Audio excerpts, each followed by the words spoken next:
16 pesawat tentera udara China ceroboh ruang udara Malaysia di Sabah.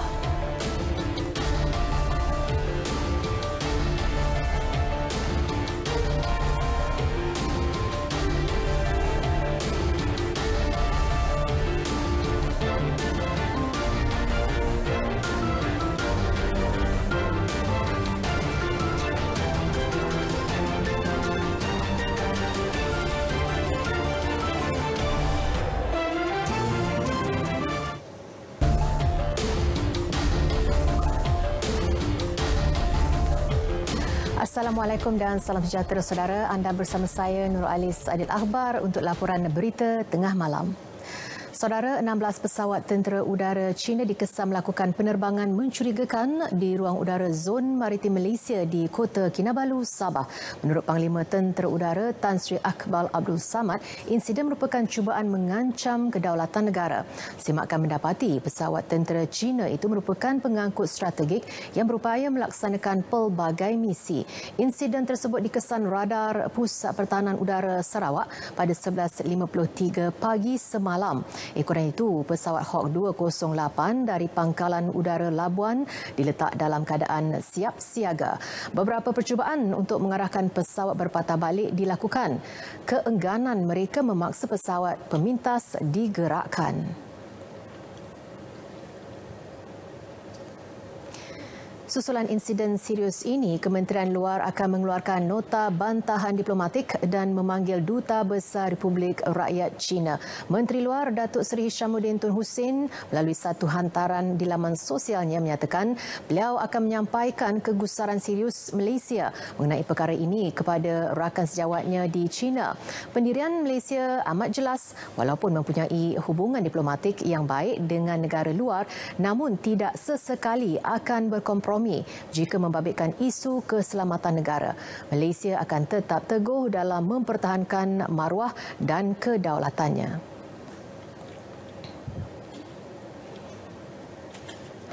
Dalam perkembangan lain, segala maklumat yang diterima kerajaan berhubung Dr. Noor yang didakwa sebagai warga negara Malaysia ditahan pihak Israel telah diserahkan kepada PDRM dan agensi berkaitan.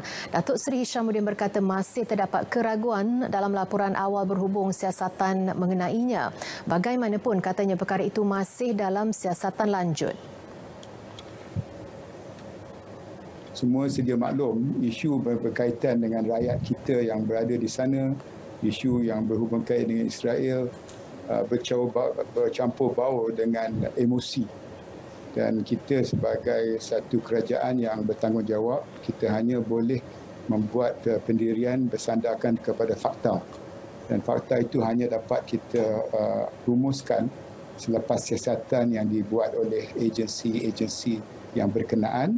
Dan dalam kes ini, agensi yang bertanggungjawab ialah pihak PDRM dengan agensi-agensi risikan yang telah pun kita gerakkan.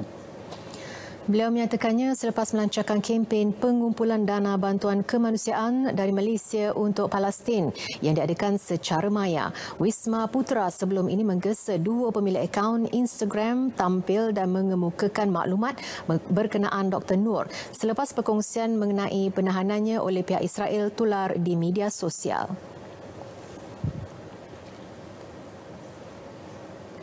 Dalam pada itu, kerajaan menerusi Kementerian Luar menyokong usaha Persatuan Bulan Sabit Merah MRCS dalam melaksanakan kempen Humanitarian Aid Fundraising bagi membantu rakyat Palestin. Datuk Seri Hishamuddin berkata buat masa ini, sumbangan yang diperlukan adalah dalam bentuk kewangan dengan MRCS menyasarkan kutipan dana sekurang-kurangnya RM1 juta hingga akhir bulan ini. Kempen berkenaan juga dilaksanakan bertujuan mengumpul sumbangan daripada pelbagai pihak yang akan digunakan bagi menyediakan bantuan kebajikan dan kecemasan kepada rakyat Palestin. Kita mengalu-alukan apa jua usaha daripada mana-mana pihak yang boleh membantu, kerana kita dah tahu bahawa gejatan senjata pada 21 Mei hari itu memberikan kita ruang sekurang-kurangnya untuk memberi fokus kepada usaha membantu dalam program-program kemanusiaan. Dan sebab itu kerjasama MOFA dengan Bulan Sabit Merah hari ini bersama dengan Tengku Puteri Tan Syafinas merupakan usaha awal kita untuk melibatkan seramai mungkin. Dr. Yunus. Dana yang dikumpulkan MRCS ini akan disalurkan ke dalam akaun Amanah Kemanusiaan Rakyat Palestin di bawah seliaan kementeriannya yang kemudiannya akan diserahkan terus kepada Palestinian Red Crescent Society (PRCS). Pemberian vaksin kepada pihak swasta, syarikat berkaitan kerajaan GLC dan kerajaan negeri yang mempunyai kes penularan COVID-19 yang tinggi boleh dilakukan secara serentak dalam fasa ketiga dan 4 program imunisasi COVID-19 kebangsaan. Menteri Kesihatan Datuk Seri Dr. Adam Baba berkata kelulusan bagi pemberian secara serentak itu dapat dilakukan menerusi pengeluaran vaksin oleh syarikat pemegang pendaftaran produk farma niaga Life Science Sdn Bhd.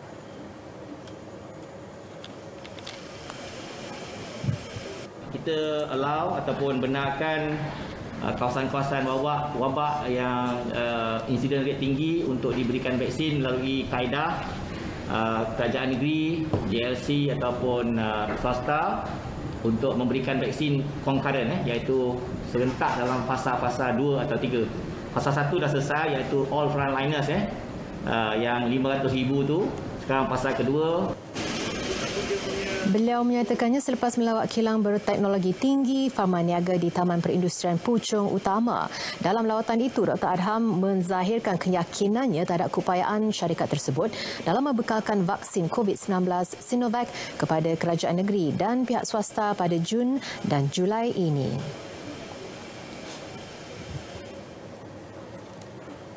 Saudara, lebih 195,000 golongan orang kurang upaya OKU telah mendaftar untuk menerima suntikan vaksin COVID-19.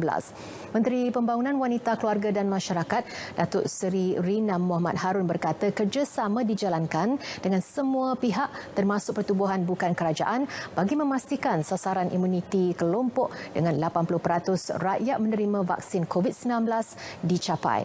Usaha menyegerakan proses pemberian vaksin kepada golongan OKU yang berada di pusat jagaan OKU sedang dijalankan.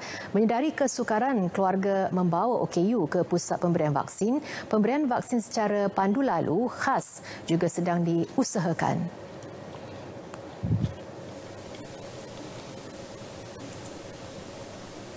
Kalau kita ikutkan jumlah OKU yang mendaftar secara keseluruhan hampir dekat 600,000, iaitu 577,000. Jadi angka ini masih rendah lagi, 33%. Jadi advokasi dan juga kesedaran dan kerjasama bersama dengan pihak NGO akan kita pergiatkan untuk mendaftarkan OKU ini untuk mendaftar vaksin. Dia ada 2 isu. Pertama, pendaftaran yang kita akan pergiatkan. Yang kedua, dari segi untuk menerima vaksin. Alhamdulillah, Persatuan Orang Buta Malaysia, kompleks premis mereka iaitu kompleks MAB telah dijadikan sebagai pusat pemberian vaksin. Jadi ini sudah pasti akan membantu golongan OKU untuk mendapat vaksin dengan segera. Beliau menyerahkan sumbangan 500 bakul makanan di 2 kawasan projek perumahan rakyat PPR iaitu PPR Seri Sarawak dan PPR Desa Rejang di Ibu Negara. Sumbangan diagihkan kepada golongan OKU yang terkesan akibat pandemik COVID-19 dan pelaksanaan PKP.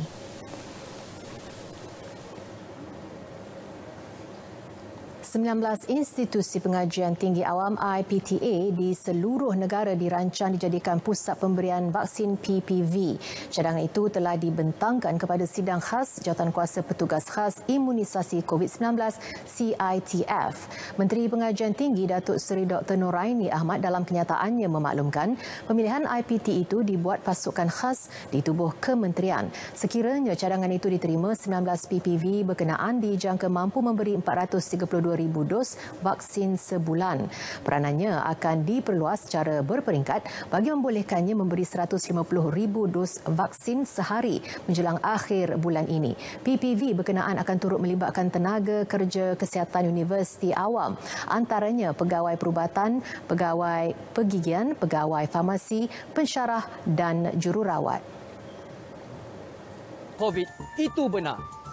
Ancaman nyawa juga benar. Kapasiti hospital terhad juga adalah benar. Duduk dalam rumah masing-masing. Jangan keluar mana-mana kalau tak ada apa-apa benda penting. Kita harus bertindak dan harus ambil peduli. Siapa jaga kita? Ini cerita kita bersama saya Nadine Nordin mengupas persoalan ini.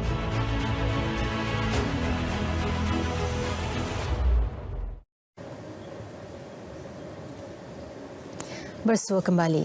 Berkuat kuasa serta-merta, semua kilang minuman keras diarah tutup sepanjang pelaksanaan Perintah Kawalan Pergerakan PKP. Keputusan dibuat berikutan sektor tersebut tidak termasuk dalam kategori keperluan asas. Menurut Menteri Kanan Pertahanan Datuk Seri Ismail Sabri Yaakob, kebenaran beroperasi hanya diberi kepada kilang makanan dan minuman yang melibatkan sektor keperluan asas. Dalam tempoh ini, semua sektor perkilangan diarah tutup kecuali 12 kategori sektor termasuk aero angkasa, makanan dan minuman, barang penjagaan diri, bahan pencuci serta kesihatan. Dalam perkembangan lain, Datuk Seri Ismail Sabri turut mengumumkan pelaksanaan Perintah Kawalan Pergerakan diperketatkan PKPD di 6 lokaliti di 3 daerah di Sarawak dan Sabah. PKPD ini bermula 3 hingga 16 Jun. Ia melibatkan 2 lokaliti di Mukah, Sarawak iaitu Kampung Bunut dan Rumah Panjang Undum Anak Ancih, Sungai Duan. Manakala 3 lokaliti di Kota Belut, Sabah iaitu Taman Nikmat, Kampung Pirasan dan Kampung Dundau serta 1 lokaliti di Kampung Simpangan, Tuaran, Sabah. Ia dilakukan berikutan berlaku penularan jangkitan dalam komuniti tempatan selain peningkatan kes yang ketara di semua lokaliti tersebut. Pelaksanaan PKPD ini memudahkan KKM melaksanakan saringan bersasar ke atas penduduk seterusnya mengekang penularan jangkitan. Kerajaan turut mengumumkan pelanjutan PKPD di Rumah Panjang Wun Ana Ering, Tanjung Manis, Mukah hingga 16 Jun berikutan masih berlaku penularan serta kes baharu di kawasan lokaliti tersebut. Turut diumumkan penamatan PKPD di Lorong 2 Kampung Kongsi 8 Tawau, Sabah lebih awal daripada dijadualkan.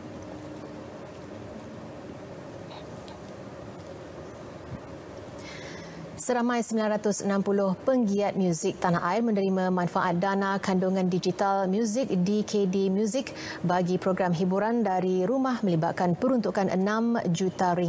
Dana di bawah pakej rangsangan industri kreatif Malaysia Prisma bertujuan bagi membantu penggiat seni yang terkesan akibat pandemik COVID-19. Dalam masa sama, menggalakkan semula penghasilan kandungan kreatif program hiburan dari rumah merangkumi pelbagai peringkat umur dan genre muzik. Menteri Komunikasi dan Multimedia Datuk Saifuddin Abdullah berkata dana diagihkan kementeriannya itu sebagai bukti keprihatinan kerajaan membela nasib anak seni.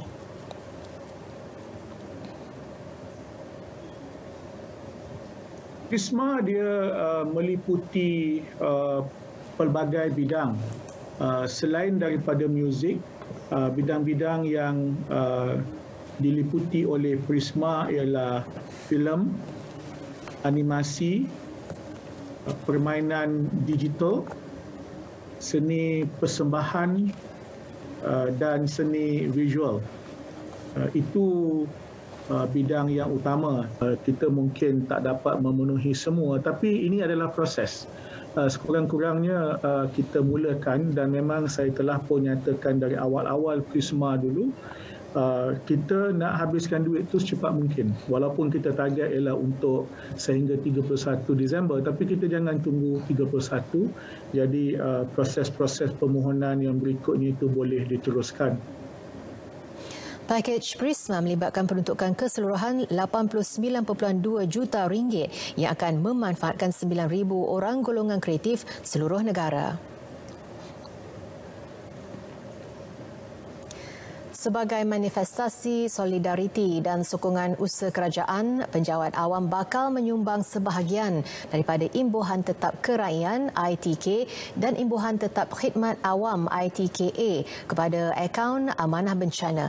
Ia masing-masing membabitkan pengurusan tertinggi JUSA C, B dan A ke atas serta grade 44 hingga grade 56 dan grade 29 hingga grade 41.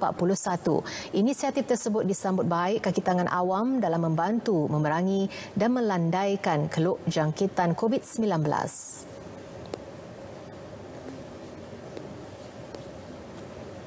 saya menyokong penuh usaha pengurangan allowance pejabat awam sebagai manifestasi solidariti kami terhadap usaha kerajaan mendepani COVID-19.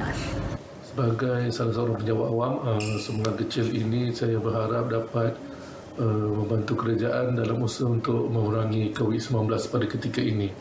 Stay home, stay safe. Saya menyambut baik inisiatif ini yang dilihat dapat membantu kerajaan terutamanya sistem kesihatan negara dalam memerangi pandemik COVID-19. Semoga manifestasi solidariti ini sedikit sebanyak dapat menjadi asbab kebaikan buat diri saya dan semua penjawat awam dan sama-sama kita meningkatkan dan memberi perkhidmatan terbaik kepada rakyat dan negara. Kekal di rumah, kekal selamat.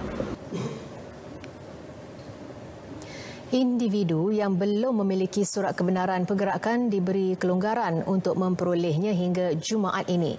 Menurut Menteri Dalam Negeri Datuk Seri Hamzah Zainuddin, peluang itu diberi kerana ada pihak yang belum menerima surat kebenaran terbaharu. Ada yang tak dapat surat, maklum sajalah surat kebenaran ini ada yang baru dapat tengah hari tadi, mungkin pada hari ini.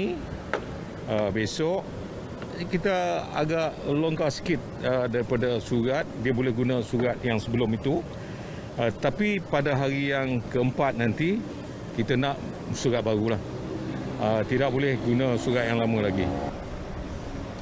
Beliau ditemui semasa meninjau sekatan jalan raya di Subang Jaya. Hari pertama sekatan pergerakan penuh di sekatan Jalan Raya SGR Bandar Menjelara Kepong, Selangor menyaksikan kebanyakan pengguna jalan raya merupakan pekerja perkhidmatan penting. Pemeriksaan ketat dilakukan polis bagi mengelak orang ramai tidak menyalahgunakan kebenaran yang diberi untuk kepentingan peribadi. Bagaimanapun, menurut Ketua Polis Daerah Sentul ACP Beh Eng Lai, tiada pelanggaran SOP dikesan setakat ini.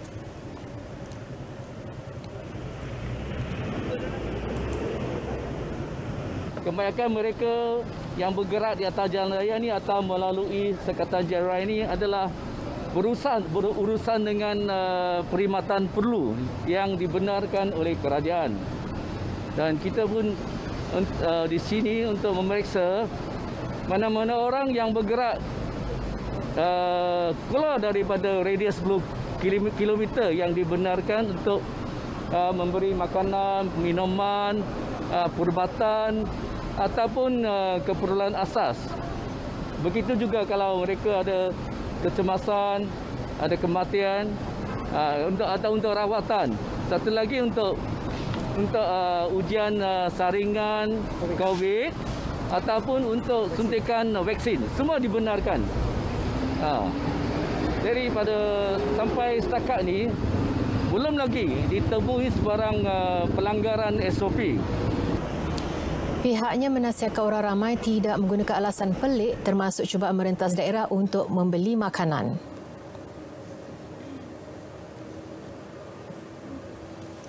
Dalam pada itu, SGR bukan sahaja menumpukan kepada kepatuhan orang ramai terhadap sekatan pergerakan penuh, bahkan kepada pencegahan jenayah lain.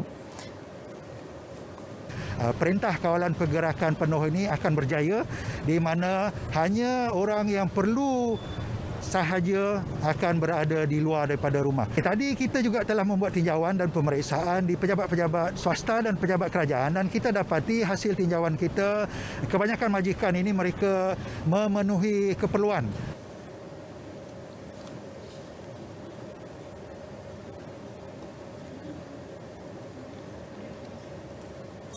Di Kuala Pilah Negeri Sembilan, individu yang dikesan tidak mematuhi SOP ketika pemeriksaan SGR akan dikompaun serta-merta.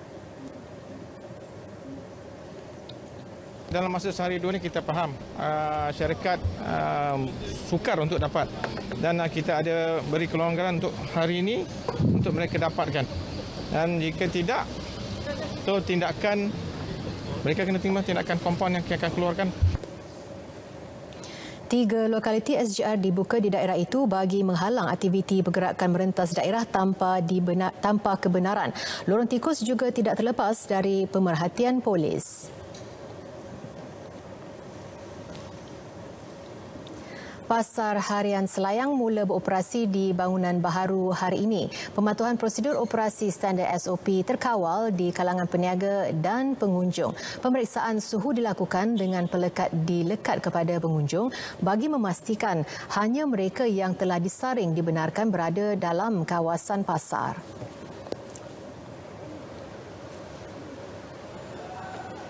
Okey, kalau tengok hari pertama hari ini, SOP baguslah sebab pengunjung tak ramai lagi. Peniaga pun tak ramai lagi hari ini. Maknanya masih lagi terkawal lah. Kalau hari biasa tu ramai, saya tak tahulah macam mana kan.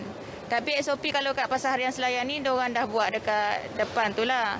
Tapi kita pun macam, untuk diri kita sendiri, kita pun ada berjaga-jaga sendirilah. Macam akak sediakan sabun lah. Sabun untuk basuh tangan, ada air apa semua dekat sini lah. Kalau sekarang ni, dekat sini memanglah jaga SOP sebab kedai-kedai ni pun tak ramai buka lagi.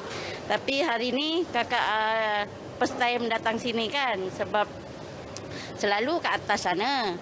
Tapi kat sini okeylah, dia jarak lah sebab tak ramai lagi buka kan. Tapi tak tahulah, solusi kita tak tahulah kan. Sebab sekarang ni, masa macam ni, okeylah sekarang. Tapi kalau dah buka semua, tak tahu nak katalah kan. Keseronokan bermandi-manda sekumpulan kanak-kanak dan remaja bertukar tragedi apabila 4 daripadanya ditemukan lemas. Insiden malang ini berlaku petang tadi di Pantai Gorogon, Kampung Contoh Petagas dekat Kota Kinabalu, Sabah. 4 mangsa malang ini terdiri daripada 2 remaja perempuan berusia 13 dan 14 tahun, seorang remaja lelaki berusia 17 tahun dan seorang kanak-kanak lelaki 8 tahun. 3 daripadanya merupakan adik-beradik. Memang diorang biasa sini. Ya, biasa mandi-mandi di sini. Sebab rumah saya kawasan sini saja. Sebetulnya saya di KK. Orang telepon kau datang sini, orang anak-anak kau lemas. Dalam kejadian berkenaan, dipercayai 9 kanak-kanak dan remaja tersebut sedang bermandi-manda di pantai berkenaan sebelum kesemuanya hanyut di bawah arus.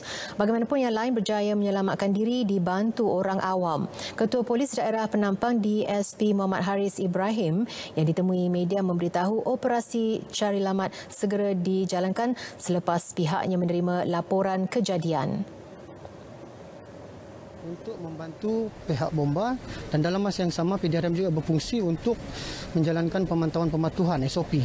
Kerana apabila berlaku tragedi seperti ini, ramai penduduk sekitar di sini yang datang. Operasi ditamatkan 9.45 malam.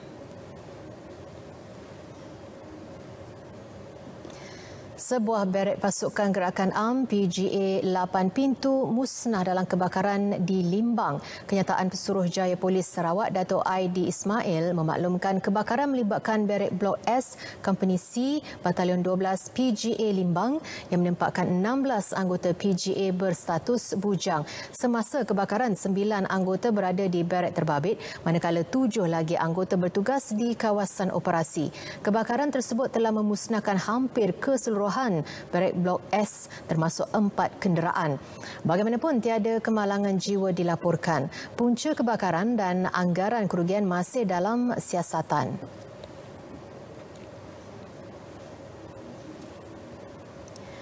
Pasangan suami isteri dicukup kerana disyaki terlibat eksploitasi kanak-kanak. 16 anak yatim dipercayai menjadi mangsa mereka sejak 4 tahun lalu. Menurut Ketua Polis Daerah Brickfields ACP Anwar Omar, mangsa merupakan penghuni sebuah rumah anak yatim di Kulim, Kedah. Mereka dibawa suspek yang berusia 54 dan 55 tahun untuk tinggal bersama sejak 2017. Sejak itu, mereka dijadikan buruh dan diarah melakukan kerja setiap masa. Kegiatan terbongkar selepas 14 kanak-kanak itu berjaya melarikan diri dan membuat laporan polis. 5 kanak-kanak berusia antara 8 hingga 17 tahun dipercayai mangsa pemerdagangan orang berjaya diselamatkan. Kes dirujuk mengikut Akta Anti Pemerdagangan Orang 2017.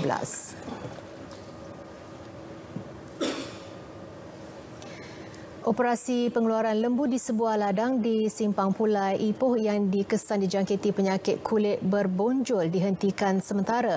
Exko Peladangan Pertanian dan Industri Bekalan Makanan Perak, Razman Zakaria berkata, setakat ini hanya lembu di ladang tersebut dikesan mengidap penyakit berkenaan. Pada masa sama, pemantauan turut dilakukan Jabatan Perkhidmatan Veterinar JPV di semua ladang ternakan di negeri itu bagi mengawal penularan wabak.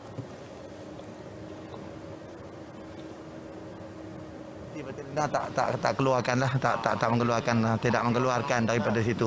Tapi walau bagaimanapun di tempat-tempat lain juga diadakan kawalan supaya tadilah tidak berlaku daging-daging lembu-lembu yang sakit ini keluar untuk cari mendapat keuntungan yang inilah dia takut rugi, maka dia sembelih, dia jual daging yang lembu sakit ini. Ditemui ketika tinjauan harga di Pasar Bagan Serai, beliau berkata walaupun penyakit tersebut tidak menjejaskan manusia, namun kawalan dan pemantauan tahap kesihatan sentiasa dilakukan JPV. Mana-mana penternak atau individu yang didapati menjual daging lembu berpenyakit boleh dikenakan kompaun hingga RM25,000.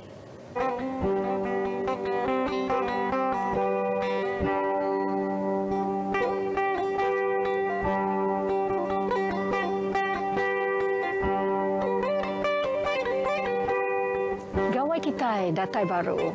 Harap terus mujur dalam pengawal di kerja. Terima kasih bagi petara. Laba udah beri rezeki serta berkat ke tahun tu. Ingat atur perintah sepemanjang PKP gawai.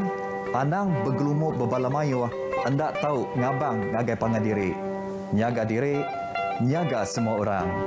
Seruran nyitih ke SOP PKP ngau cara penghidup baru. Nyemak palsu dari rumah, kena sekabung hidung ngau mulut. Ingat, jaga takah antara pangan diri. Ngajiah ke kitai bertuah berlimpah, semampai berjaga ke pengerai ngau pengelikun diri. Bergempuang kitai munas ke penyakit COVID-19. Anang takut bertujuk vaksin ke terabai pengerai kitai. Gayu guru gerai nyamai, lantang senang, celap lindap, nguan menua.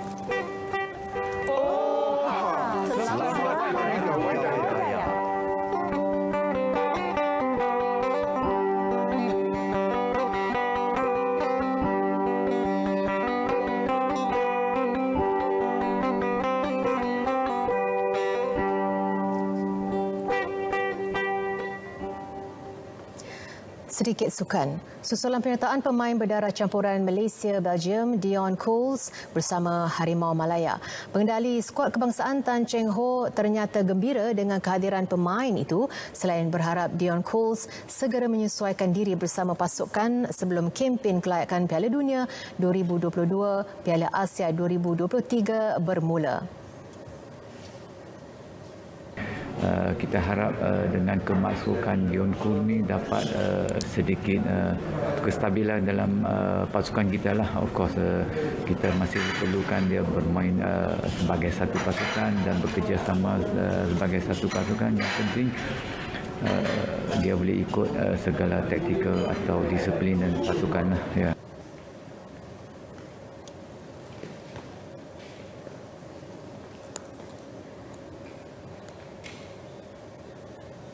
Untuk skuad kebangsaan kali ini kemungkinan kita akan letak dia di bahagian tengah pertahanan kerana kita tahu selepas Syahrul Saad dapat kecederaan, kita agak risau juga posisi tersebut dan dua game yang lepas kita dibolosi gol.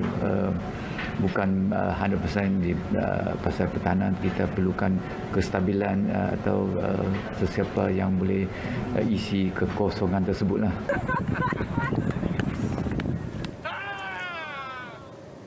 Saudara, berita tengah malam berakhir di sini. Tempoh 2 minggu sekatan pergerakan penuh penting bagi melandaikan semula keluk penularan COVID-19.